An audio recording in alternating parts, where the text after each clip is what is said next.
Well, let's see if I can get through this without having a coughing spell and without any notes and not sounding like I'm hunting wabbits off on a wabbit trail.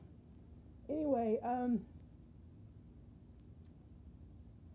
been really upset about some things for a long time, but I think I'm getting over it, and I'm so glad. I really needed to get over it. I got these two friends that have a lot of problems, and I'm going to brag on them. They are people that most people wouldn't give the time of day to, or a lot of Christians wouldn't. But these two people took in a couple that they met along the way. And over time, it turns out pretty much that one was a thug on drugs and another was mentally ill. And there was just a lot of problems in that house. But they didn't really have a choice after taking these people in. It's a long yucko story. And I just want to give them a shout out because, people say, what would Jesus do? And I'm like, well, you already saw what he did. Just do that. I'd rather say WDJD, right? I think that's right. What did Jesus do? Just do that. You don't have to come up with this stuff, a lot of it, It's not a formula, but hey, he left you some pretty good examples if you just believe.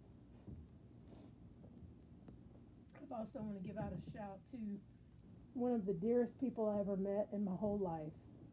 And I'm trying to not use names on these things. If I said his name, you probably wouldn't know him, but, I don't know. Maybe he'll comment on it.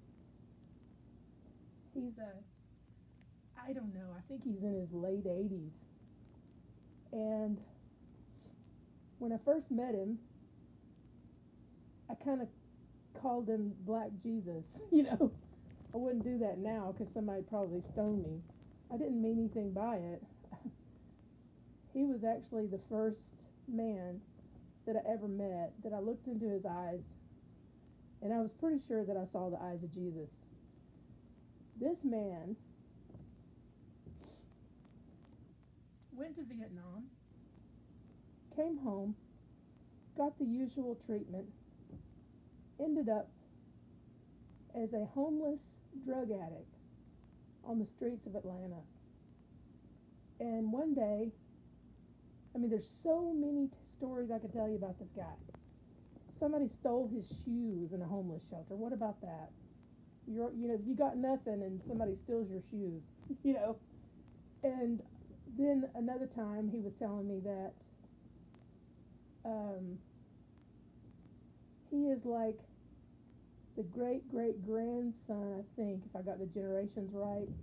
If not, you can figure it out. You're better, a lot of people are better than me at that genealogy stuff, the generations and all. But he was telling me that his great-great-grandfather, I think it was a slave boy that slept at the foot of a white woman's bed to keep her feet warm. He's just got all these stories. He had another story. I don't know, I can't remember if I said this, but God touched him, got him out of that life. And after that, he started pulling people out of crack houses. And he always said he wanted me to work on his team. I'm like, you've lost it. I'm not doing that. I've already been shot at. I didn't like it. And so anyway, he's just amazing. The stories he has are amazing. He was lost in the Viet Cong in the jungle for weeks, months. I don't remember all the details. I asked him to tell these stories, but I can't find that he's done it yet. And I could tell him, but I don't know enough of the details. I just have to do the best I could. But anyway, this man one day was in his house, and he lives out in the country. And I mean, he would just do anything for you. He used to offer to come and take me for a walk, try to, and I was like, no, I just can't do it. I love you, but I can't. But anyway, he actually had a group he led called Miracles in Action, and there was never a better name for a group than that. Anyway, so this guy is at home one night, and he sees these two thug-looking guys, I guess, walking up his driveway. And people know who he is. And so he walked out with a gun, pistol or whatever, handgun, I guess. He doesn't seem like the shotgun type. But he walks out and he says, "Get off my land," or something like that. Or what are you doing? And they said, "We just want to borrow your phone." Well, it's the middle of the night. He said, "Get off my land." Well, they keep walking toward him. He fires a shot into the sky, and so these guys leave, and they turn him in to the police for shooting at them, quote unquote. I don't know what the proper legal term for it is, but you can't do that, apparently. Anyway, so the police come and lock him up overnight, and he's wearing this terrible, rotten clothes, that you only wear at home when nobody will see you, if you know what I mean. Beat up bedroom shoes, totally worn out pajamas, and who knows what else, I don't know exactly. But they wouldn't even let him change his shoes. So he had to go in these terrible, dead house shoes. And they lock him up. And the judge sees him and says, "Aren't you so-and-so?" He goes, "Yes, sir." And the judge says, "What are you doing in here?" Because he knew who he was and what he did in the community. And he said, "Well, this is what happened." And so he told him. The judge says, "You're ridiculous. I can't get you out tonight, but, you're out of here tomorrow morning." So he goes into the jail cell, whatever, and there's these guys huddled in the corner talking and looking up at him over their shoulder, And eventually they say, "Hey, are you so-and-so?" And he goes, "Yeah." And they say, "Will you come and pray for us?" And he did. He went over to pray for them. And I don't know how many guys, but it was a bunch. And they all listened to what he had to say. And he ended up, they all decided that they wanted Jesus. So they all got saved. I mean, it was just like something out of the Gospels, actually Acts. Just like, Acts 2, or whatever chapter that is. And I myself, I'm nothing compared to what he did, but the one thing he told me that really got me good, I used to call him on my really bad days, which could have been any day in the last 20 years, and actually 25 years, yeah, something like that. Any day in the last 25 years, and just, I would call him and a guy that worked for a radio station. I got a great story about that too, about the net. I'll tell you that story another time. But anyway, this guy, I was just really, this wasn't too long ago either. I mean, he's been trying to help me, get out from under a lot of stuff that happened to me for, I don't know, probably 20 years at least. And so he says to me, "I want you to know how much you encourage me."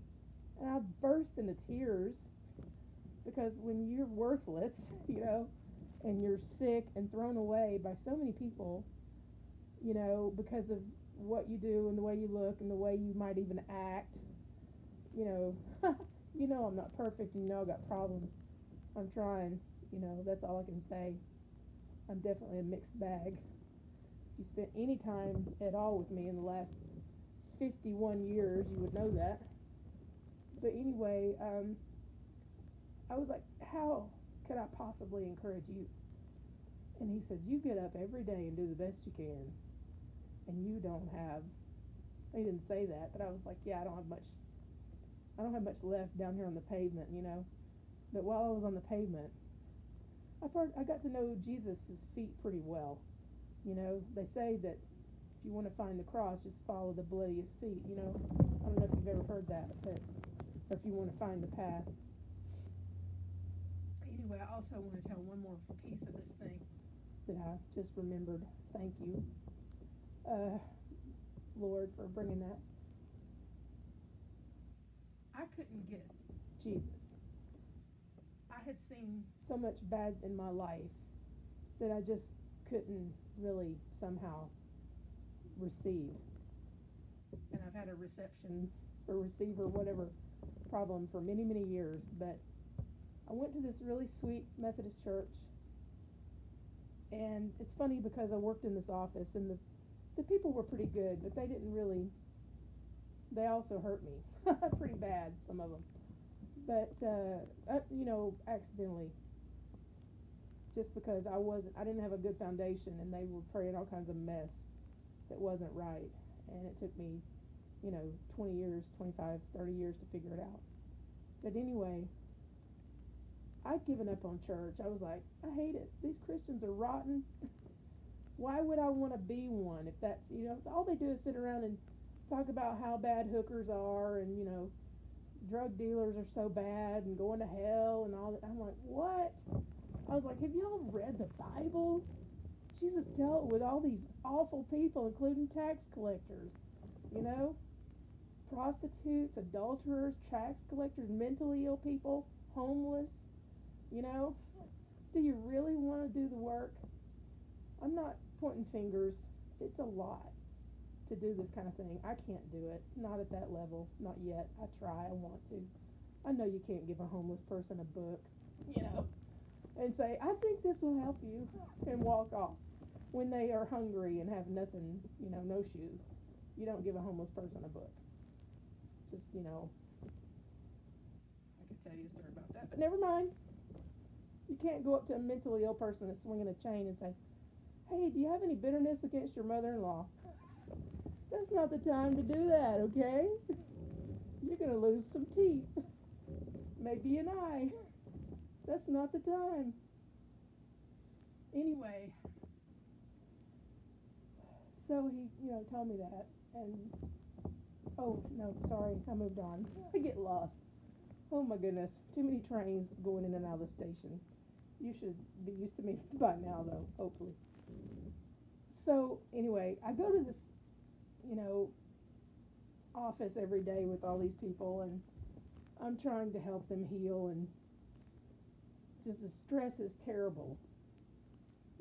Especially, the world is kind of tough on sensitive people that have a big heart, especially people that came out of brokenness. It's really tough.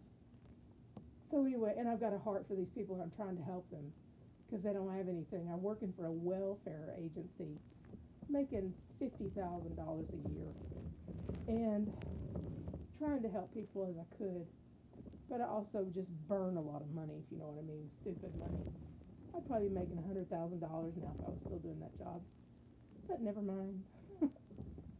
My God owns the cattle on 1,000 hills. I just needed him to give me a few. But anyway, so I'd given up on church because of everything. I'm like, I quit. I'm done. I don't even care anymore. Well, this little church lady that was so cute and short, and her husband carved really awesome things at a late age in life. He didn't even know he could do wood carving. But he did these incredible carvings out of wood. And I just love this woman. And I loved a lot of the people I work with. Don't get me wrong. There's just a few that I was like, please go away. And I don't ever want to see you again, kind of thing. I was pretty green. I'm still pretty green at times. But anyway, so this lady lays down a flyer on another coworker's desk who, was a major Christian who helped me a lot. And it was like a caricature of James Brown. And it says, "Don't do regular church, question mark. Why don't you come see us?" or something like that. And I picked it up and I said, "What's this?" And she said, "Oh, that's for so-and-so's church. She just wanted me to, see it." And I was like, "Ah." So it was on a Saturday night. And it says, "Come as you are to the basement of this church, this nice little Methodist church." And I was like, "Huh, that's different." So I started going there. And the first time I went, I got so many stories I could tell you about that. But I'll just start with this one. I was like, gosh, this is like, if they had a campfire, it'd be like kumbaya in here, Everybody was wearing jeans. They were in a circle. It's just a guy with a guitar. And I loved it. It was so awesome. It was like nothing I'd ever seen. And I was like, this is home. Folding chairs. Just totally informal. I loved that place, And so me and this guy started doing some music together. He got a crush on me, I think. And he told me that I sounded like Alison Krauss when I sang. I was like, wow, if you were just a bit younger, kind of thing. But anyway, so we did some great music together. There's even a song dedicated to me on YouTube, which if you really want to see it, I'll tell you where it is. Anyway, so that was my start. But I told you all that to say, thank God for the Methodist Church, first of all, which got me saved. And they gave me a hymnal to play out of, and I still have it. And I learned so many old songs that I'd never heard of that were very, very beautiful out of that book. Anyway, the big story is this. The pastor in that church was one of the finest people I've ever met in my life. He used to be like a Wall Street executive up in New York. And he, had some health issues. He actually had a colostomy, because of some issues he had. One of the kindest, most gentle people, would do anything for you, and he told his testimony while I was there one night. And he said, I stepped over a homeless man that was huddled over a grate in the street trying to keep warm. And he said, what am I doing? And he quit his job and moved back down here, from New York City. Very highly successful man. And when I heard that story, it just really rang my bell, because I do have a heart to help people at that level, even though it's scary. I never really pictured that I'd be any kind of a street minister. And I'm not talking about those crazy people that say the end is coming. Now you might believe them, All we need is like the 4 horses riding through, and some seals to be broken, seems like. But anyway, I just, basically what I do is I just pray hard before I go into Walmart or anywhere down here, because, well, I got a lot of stories about that too, but there's a lot of gang initiation stuff down here, and a lot of meth use. And it's funny because I tell people this and they're like, I don't ever see this when I go to Walmart. And I'm like, be thankful. Be really thankful. The Lord's protecting you. And they're like, I don't believe you. And I'm like, I don't give a rat's butt, what you say. I had literally had some people, I was terrified the last couple of years because I'd been shot at 5 times, on a back road in the country. And I was pretty sure it was a white guy. I'm just saying. Some crazy white southerner sitting out on this porch with nothing to do but shoot at cars as they went by. I think that's what it was. I'm not, I'm not being racist, but I don't see black people doing that. you know? Please forgive me if it sounds racist. Send me a PM, say, don't say it like that, say this. I got somebody kind of a watchdog committee who will tell me, hey, don't do that. Because I was kind of being racist and didn't realize that's how it was coming across. That's not my heart at all. I mean, I would wear, like Flavor Flav, he wears that big clock. I would wear a big clock as a joke, but not as a joke on him. I think it's awesome and hilarious because my college roommate got a nickname for me because I would look at the clock all day long and say, oh, God, it's so-and-so o'clock, and I haven't done swear word, swear word, swear word. So she started calling me Big Ben. Anyway, so, I got a clock joke. I'm not appropriating anything, and I'm not making fun of anybody. I am honoring Flavor Flav because I think he's hilarious. I think some of you need to let the bees out of your bonnet, like I said in my profile picture on Facebook,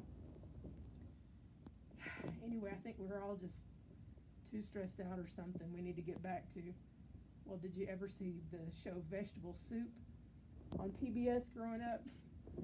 I thank God for shows like that. And, what is it? Electric Company, Sesame Street, stuff like that, because that's the first black people I ever saw. I was in the 9th grade before I'd ever really been around black people. But it was no big deal because I'd already met them before on TV. And so I didn't understand the race problem. I still kind of don't understand it. I mean, yeah, I know it was bad, but I've had terrible things happen to me by, people of various races, and so I don't know. Some things happened in my family that was pretty rough too, that was kind of racial, but I never, we never really had, well, all I can say is I never really felt like that, I could say a lot more, but I'm better not. I'm already over 20 minutes here again. Anyway, thank you so much for listening. Please give me some feedback. Like, comment on Facebook, not here. I'd rather have these videos clean without maybe a lot of dialogue, at least for now. And if you like this, you can share it, but please share it with only people that you trust to have your back and my back for the obvious reasons, that you can probably pick up on. I'm not very popular because I do, have a heart to get people off drugs and stuff, and the main income down here for a lot of people is, drugs and gang stuff, and it's not great. But anyway, thanks for listening, and thank you for your prayers. And just so you know, I'm really starting to heal now because I finally understood a lot of things that were making me sick, and started hanging around people that were more constructive than destructive, and always blowing you apart, like the perfection game, super perfection, those big fat blocks that you only have like 60 seconds to put together, or the whole thing goes kablooey. Yeah, so I still try to help people every chance I can possibly get, but there's also times, Jesus prayed and did great things, but he also went away, to be by himself on a hill, and probably talk to God about how terrible it was. But anyway, yeah, I'm getting back. I'm almost to the point where if I can get enough days in a row feeling better, one of these days I think I'll just be able to go back to work. And that's really exciting. So, anyhow, thanks for my rambling. I didn't do any notes, but somehow I managed to get in all the points that I wanted to, and that's a miracle if you knew how much alcohol I drank before age. Alcohol and pills I took even as a child, small child, probably from the time I could reach up to any kind of medicine cabinet on a chair, a little kid, to the time I was 22. It's a miracle I'm not dead. Plus the last 2.5 years, I thought I would die over and over, and that don't really change your perspective if you've never been through something like that, Anyway, I love you. Thanks for